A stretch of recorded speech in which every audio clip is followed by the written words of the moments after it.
Hi, this is Zak from Clawfinger, and you're listening to The Dan Chan Show on Hard Rock Hell Radio. Wow.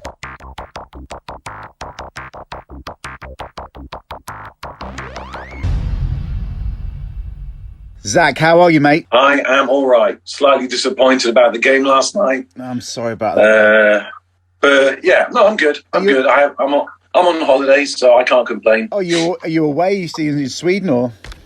No, I'm at home, but I work in a school, so right. We have summer holidays right now. Oh, what do you do in a school? What do you do? I run a rec room and I have a junior club. Amazing. That's so cool. So, I work with kids like so many other musicians who've failed to find a proper career. So how's things been, since the start of the pandemic? Obviously, Sweden handled it very differently and went down the herd immunity path. Yeah, I'm not sure which decision is the right one, but everyone is doing it in slightly different ways. Yeah. We haven't really been closed down here. Really? Of course, people, have taken precautions and people keeping their distance and all that kind of stuff. But it's pretty much business as usual. Yeah. At least in school where I work. Yeah. Obviously, there have been a few teachers away here and there. Yeah. Due to COVID-19, but yeah, the big picture has been pretty much business as usual. Yeah. Like I said. Strange. So let's go back. So 1993. Can you still believe that Clawfinger is still knocking about after so many years? Did you, in your wildest dreams, think you'd still be going so many years later? When you started, was it always going to be a lifelong effort? Of course, we didn't expect it. We expected to sell maybe 2,000 copies of the first album, and we would have been pretty happy with that. But it actually ended up being the biggest selling Swedish metal album ever. I don't know if it's the biggest one ever. I'm pretty sure Europe have sold more than we have.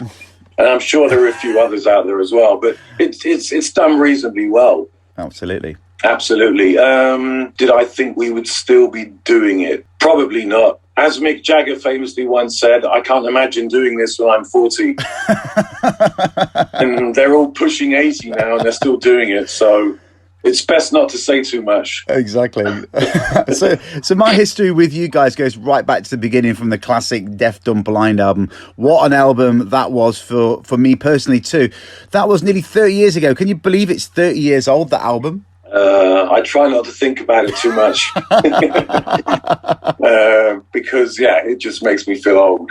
But no, it's quite, when you do think about it, it is quite crazy. Yeah, just the amount of time that has passed since we released it. And obviously, as you know, you never feel as old as you are. Never, of course. Because in your head, you're always about, 12 years old.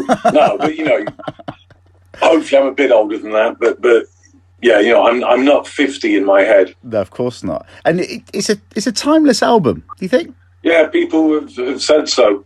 I'm sure there are people who disagree with that, but that's them. Yeah. So it has become one of those sort of landmark albums. Absolutely. I've realised that, even if I don't quite see it that way myself, I understand and appreciate that that's how it's sort of how time has handled that album. Yeah. And are you planning a special anniversary of it, maybe in a couple of years? Well, we did gigs back in 2019 for when it celebrated 25 years. Yeah. So we actually did a bunch of shows. I'm not sure how much you can milk an album. Go out and do a 30 years anniversary, and then it's 35, and then it's 40, and then you're dead. But no, every show, cliche, but every show is sort of a celebration. Yeah. Especially these days. Yeah, of course. Because you never know when it's going to be the last one. I know, of course, especially what just happened. For a number of different reasons. Yeah, of course. Not necessarily because of death, just because you never know what's going to happen with life. Exactly. So with tracks like Nigger, at the time, did you receive criticism because people didn't understand what you were trying to convey? Yeah, there were people. I think the majority of our listeners were smart enough to listen beyond just the chorus. Of course. So it's never really been a... I think if it had been released now, it would have been very different. and I think we would have gotten a lot more criticism for it, just simply because times change. Yeah, of course. You know, and the political climate and what is politically correct and not changes constantly. Yeah. But no, I mean, we knew what we were trying to say, and we knew we weren't a bunch of racist fuckers. So, I mean, you know, it's for that reason, it never really felt like a problem. It has raised discussions. You know, there have been times when things have got slightly awkward, but you know, no, I mean, I don't regret the song. No. I still feel good about it. We know what we're trying to say. Whether or not it's aged entirely well, that is that's another question. Does it stay in your set list? Obviously, because that word is so it's almost worse than a swear word now. It is. Actually, we still play it. You know, and once again, I think because within context and when we're playing for fans in our natural environment, so to say, of course, it's not really a problem. Yeah, if we've been flown out to LA and put down in the middle of Compton or somewhere, then we probably wouldn't perform it. No, yeah, I get it. All in context, but that's not going to happen. You know, I mean, we have our fan base. They know where we stand. They know who we are. So it works. Yeah. You know, having said that, you know, maybe there'll come a time or a place when it feels completely awkward and wrong, and in that case, we just won't play it. Yeah. Because it's not the it's not the only song we have. Of course. Oh no, of course not. Of course not. Now, how important to you are the lyrics and the message you convey in your songs? Well, no, I mean, I've always found it important, and I think a big part of that is having grown up with old punk. Yeah.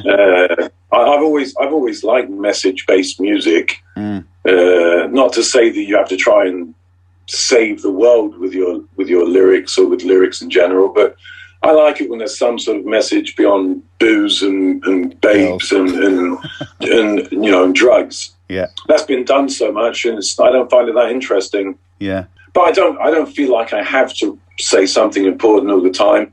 But the majority of the time, that's just the way I like to write lyrics. Yeah, because I was speaking to your Swedish counterpart recently, Peter Tagfin, and he said he doesn't do politics in his music and doesn't think it belongs. No. But you're obviously the opposite. Well, I don't think there really are any rules in any direction. I just think it's a question of personal taste and what you enjoy doing or don't enjoy doing. Yeah. And I don't think that's up to anyone except the person who's doing it. Yeah, it's art, isn't it? Yeah, exactly. And if people don't like it, then they don't have to listen to it because there's plenty of other stuff out there. Yeah, of course. So it's I've never considered myself that political, but I do like to write about things that are going on. Yeah. No. And if that makes it political, then so be it. You know, I'm not taking stand for any specific political party. I'm not saying I'm left or right or anything. Yeah. You know, and I find that important because that gives me more freedom to. Of course. Yeah, you're not down one channel. You know, I mean, I love a band like Rage Against the Machine, but right from the start, they had Che Guevara, and they were doing the very. They set the stall out. Direct.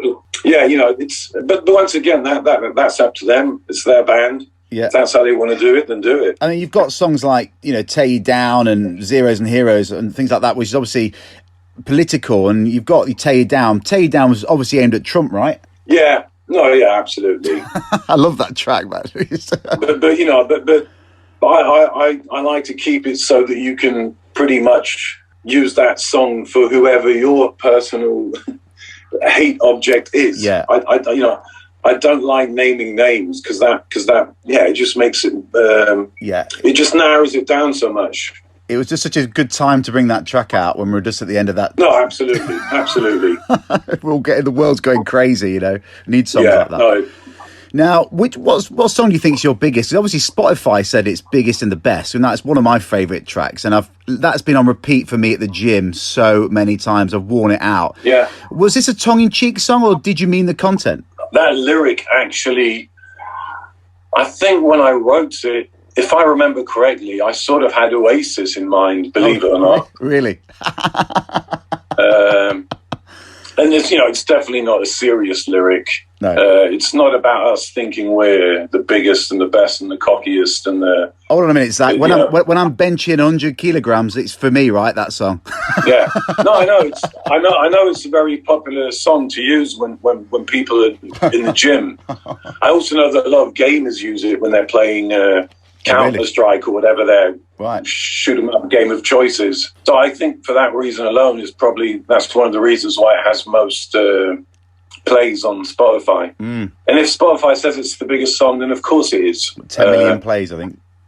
Yeah, I'm too old for that whole.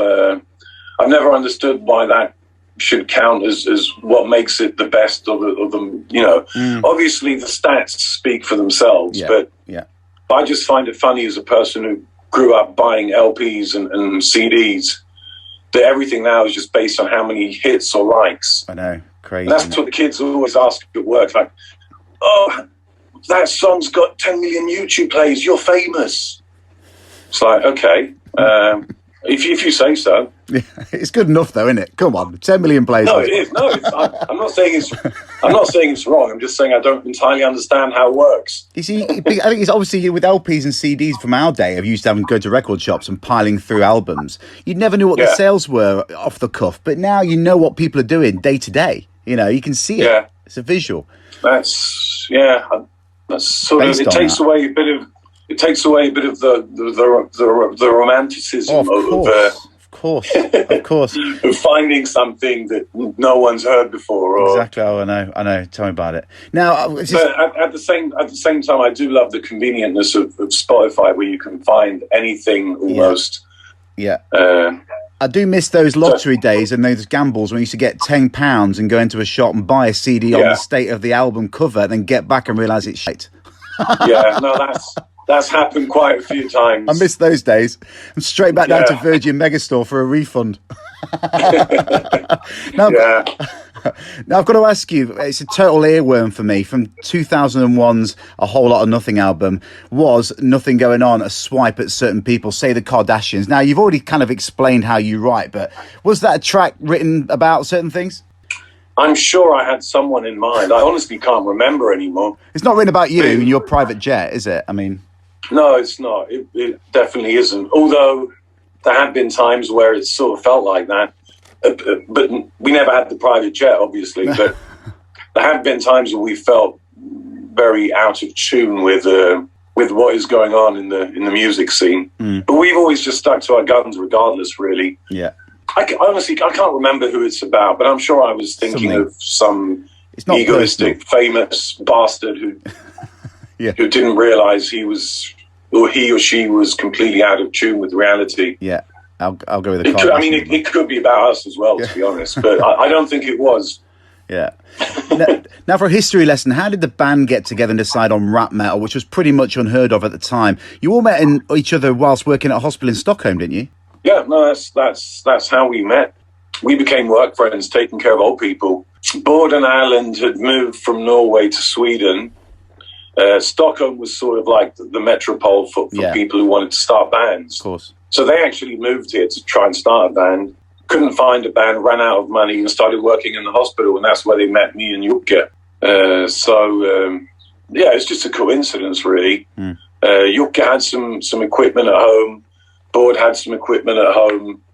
We became friends, started churning out random tunes that were actually, some of them were quite crap, but it was a beginning. And in the end, it just sort of started forming.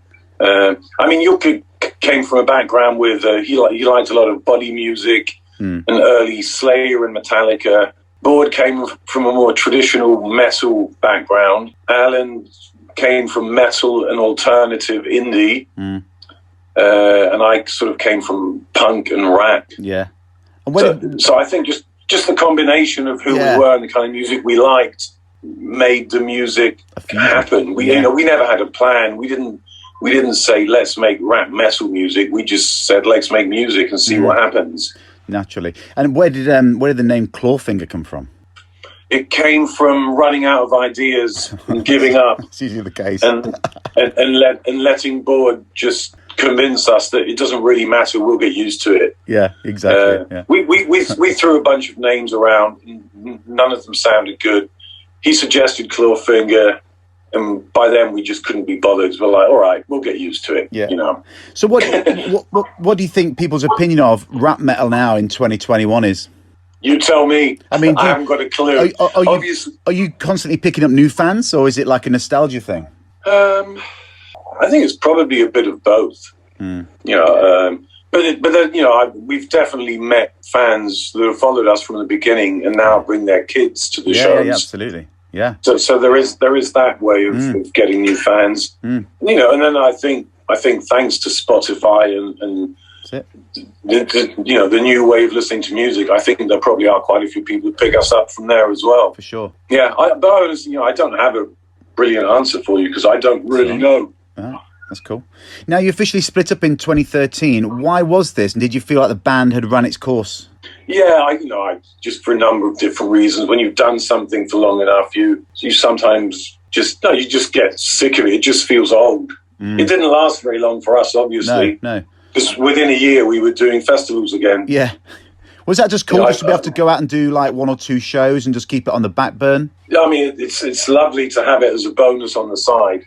And it means you have to put in less work, to be completely honest. Because, you know, we're all in our 50s and 60s. And Still so it's, you know, it's not something we do full time anymore. Did you stick with music? Did you stick with music in those twilight years? Did you do anything music-wise, or did you just keep away from it? Well, that depends entirely on who you ask, obviously. Some of the guys in the band, I mean, Yuka is constantly doing productions for other bands, which he's really good at. A lot of more sort of extreme metal and harder stuff. Boyd just released a solo album with an old mate of his, a band called Groan, you know, which you can hear that there are sort of Clawfinger riffs in there, but it's very much more traditional metal. Yeah. Our drummer drums with a bunch of other bands and other artists, mainly Swedish artists. Yeah. You know, our bass player occasionally goes out touring with Pain and Hypocrisy. Yeah. You know, so I mean, it's there in different ways. Yeah. I occasionally do a guest track with some band who asks me, but you know, I'm not really answering the question, but we're all over the place. Now, I need to talk about your relationship with Rammstein. Obviously, Rammstein supported you when they first started out. Then you supported Rammstein on the tour. I saw you many times on, I think it was a 2001 Mutter tour. You must be good friends. You know, you've maintained a friendship through doing remixes, etc. Did you think they'd be as huge as they are when you first knew them? I believe producer Jacob Hellner got you together, right? Yeah, well, I mean, how it happened, I think they simply liked the sound of Deaf Dumb Blind, the production. So they chose Jacob to as their producer. I think they mainly liked the guitar sound, which is kind of funny because Jacob had nothing to do with that. Yeah, it was entirely Yuka and Boyd who came up with that. Yeah, with that sound. But no, I mean, but that's the reason we connected. And then I don't know, back in '95, for some reason, you know, they came up as a possible band to support us on some of our gigs. I can't remember how exactly it came about. I do remember that we got their lyrics translated before we said yes, because we wanted to make sure that they weren't some fascist bastards. Well, the front cover of Herzeleid looks like that. They've been criticised for that many times, haven't they? Yeah, but you know, I mean, you know, they got the rolling R's, they got uniforms. They sing in German. It's like, we better check this out first. That'd have been I mean, they're old East Berliners, sort of old, you know, so they're quite the opposite of being fascist. Yeah. Are you still in touch with them? Not really. I mean, no, I can't say I am. No. I mean, I got in touch with them recently because I found some old High 8 tapes from 95 in the attic.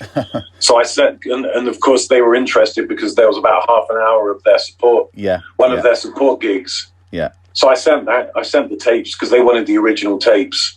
But no, I mean, it's no more than that. Yeah. You know, I mean, if they're in town, then then if we want to, then of course we get in touch and ask them to put us on the guest list for their shows. Of course. But it's not much more than that. Yeah. Now I ask all my. But to answer your question, no, I didn't think they'll be that big. I thought they were a bunch of lunatics setting themselves on fire on stage. And they almost set the lighting rig on fire when they supported us in Austria. So I just thought they were a bunch of loonies. They were quite entertaining to watch, but I never would have guessed that they would end up being one of the biggest bands in the world. No. Crazy. Now, I ask all my Swedish guests this: what's in the water in Sweden for it to make such a great music? Vodka. No, I think one of the main reasons is the fact that we have subtitles on television. Whereas if you go to Portugal or Spain or somewhere, they will dub everything. Yeah. I don't know if they still do that, but I know they used to anyway. Yeah. I think that helps, and also, I mean, Swedes have we have a big fascination with everything American and English. Which of course helps as well, because that gives us the language advantage. Now that obviously goes on for me to say that I understand you're not into fellow like Swedish bands banging on about Norse mythology and Vikings, right? I hate it. I detest it. I can't listen to that kind of music and those kind of lyrics. It doesn't do it for me at all. So no drinking beer from horns for you then? Well, if someone wants to give me beer from a horn, I'll drink it. But as long as I don't have to listen to that music. Now, do you still share a studio with Meshuggah? No, we don't. We gave that up quite a while ago. Yeah. They still have the studio. They're still there. But no, we have nothing to do with it. Right, fair enough. Now, your father is English. Do you have an affinity with the UK because of this? Are you dual nationality? Well, I mean, I have a Swedish passport. Obviously, I love going to England. Yeah. I have my cousin in Brighton. I love the pubs. Yes. I love fish and chips. Yeah. I love the carpets in the bathrooms. Just kidding. But no, I mean, I feel very much at home there. But Sweden is my home, and I am more Swedish than English, to be honest. Yeah, of course. But a piece of my heart will always be in Bristol, because that's where I grew up. Great city. But it's a lot. But it's a long time ago. It was when I was a kid. Yeah. Now, if you hadn't been in the music industry, what do you think you'd have done from the start? I know you're obviously working in teaching now, but what would you have done? Oh God, I probably still would have been in the hospital. Yeah. With a bad back, taking care of old people. Now, what music did you grow up with? Obviously, what made you want to start singing? I think your voice is so noticeably iconic. All right, well, thanks. It is. Yeah.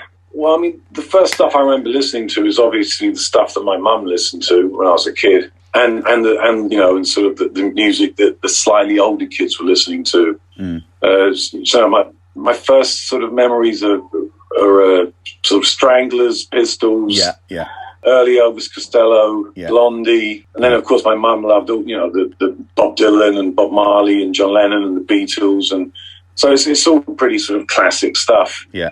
But no, I mean, punk rock was definitely one of my early loves. I mean, but I was too young to even be a punk or anything, but it was a music that really appealed to me. Yeah, definitely. I think the directness and the message part of it was what really got me, and I think that has shaped me a lot. Do you get a chance to listen to new music?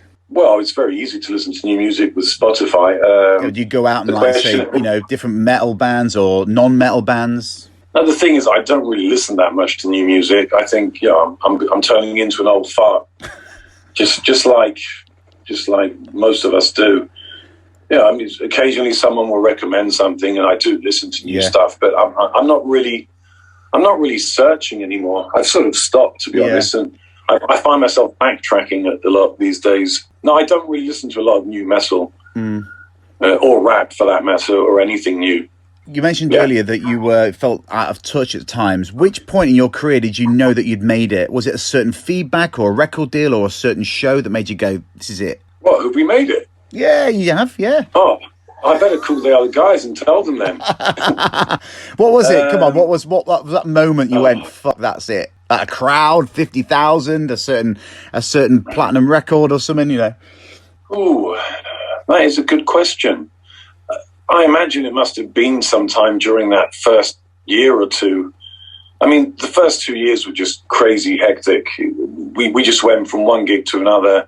Everything happened quite fast in the beginning. So I mean, it must have been at some point when we were all of a sudden were playing like Rock am Ring or something, and they're like, 50,000 people, or maybe Roskilde. Yeah. What label were you on? What label were you on at the start? We were on a Swedish label called MVG, but they worked a lot with. Their whole goal was to get bands big, not only in Sweden. So we had a licensing deal with Warner. Yeah. And that's sort of how they did it. We were still signed to MEG, had a licensing deal with Warner, which of course was an advantage because they were a massive company and had the money and the, sort of foot in the game. Well, several feet in the game. Yeah, yeah. Which made it, it just made everything easier. But no, it must have been, around within the first 2 years, we realized that things were mad, basically. Now, to balance it out, we've had the highs. What's been the lowest point of your career? Well, sorry, mate. No, it's all right. At one point, we decided that we needed to get out of our record contract with the label we had back then. Yeah. And we decided to work with a manager who we knew was a bulldozer in the industry. So we knew that he could get us out of the deal. Yeah. Unfortunately, in the end, that backfired because he became a bulldozer even towards us. Oh, God. And he sued us when we decided we wanted to fire him. He felt that he was entitled to 20% of everything we would ever make for all eternity. Wow. And we disagreed because we fired him because we weren't happy with him. So he sued us, and it became it was lawyers and the whole shebang. We sorted it out in the end, but it was that was really messy, and it really ruins your. Of course, it does your mojo. Yeah, exactly. No, exactly. Yeah, it just you just sort of feel empty in the end. Yeah. Now, touring wise, what's your favourite place, country, venue, festival to play? You've been all over the world, haven't you? Yeah. No, we have. Is it somewhere exotic like South America, which is just so far removed from Sweden, or is it something closer to home? I love the industrial German cities. Just kidding. Yeah. No, to be honest, in the old days, I would have said the further down south you go, the more fun it is, because the more temperamental it is, and the more mental it becomes. Yeah.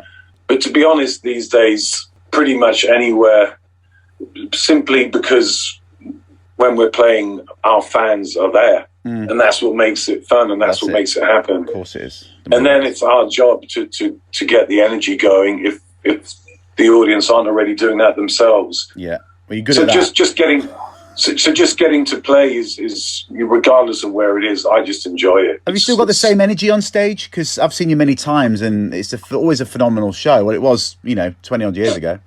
Yeah. I think so, pretty much. It's been a couple of years now, so I'm not sure. I better not say too much. But it's not. It's all about adrenaline and getting that energy out and across to the audience. Yeah. And then getting it back from the audience. Yeah. So just creating this big, adrenaline hit. Yeah, adrenaline ball of fire. Yeah, it's brilliant. So, it's always been about the energy. Obviously, as one gets older, one becomes slightly more careful about things one should or shouldn't do. Having said that, I still enjoy stage diving, and I still enjoy climbing lights if they're stable enough. If you could know the absolute and total truth to one question, what question would you ask? Do you really think I'm going to give you a good answer to that? I've had some real strange ones, I tell you what. Oh, God. How do you make beer? Why did they start making beer? How did they start making beer? No, I can't come up with anything genius or smart. You need to give me half. Give me half a day for that. We'll talk next year. Now, what does the future hold for Clawfinger? We've seen these sporadic singles. How come just the singles now and then? Can we expect an album maybe? Well, how come singles here and there is simply because we're lazy, live in different cities, and we don't have the same drive we used to. Right, fair enough. So why do you put them out? Just to be honest. Do you keep putting them out just to let people know you're still around? Yeah, I guess that's sort of the. Every now and then, we send files back and forth, and we do stay in touch reasonably. Yeah. And every now and then something pops up, that triggers us all. Yeah. and you know, and usually it's most of the time it's in connection to having dates. Yeah. So it sort of becomes like a promotional tool. Yeah. But it also happens because we start getting in touch more when you know, when we're closing in on dates that are booked. Yeah, I'm going to say, because you've got obviously dates booked for, I think it's from September going through the rest of the year, haven't you? Are you excited to be playing live again? I'm scared shitless. Why? 'Cause I'm not sure if I can remember how it's done. When was the last gig you did? Oh, it must have been at the very end of 2019. Yeah, it's a couple of years break. Yeah, exactly. But then again, we've had breaks before. I'm sure we'll be fine. Yeah, I'm looking forward to it, but I am slightly scared. I wasn't joking. No, well, yeah. But I mean, I'm always nervous and slightly on edge before a show or before we're going out on tour. Mm. So that's just part of it. And I would be more scared if I wasn't scared, to be honest. Does it take like one gig just to get you going again? Yeah, I mean, it comes back pretty fast. Maybe possibly it takes a couple of gigs or 3 gigs. Yeah. But it comes back fairly quickly. It does. Yeah.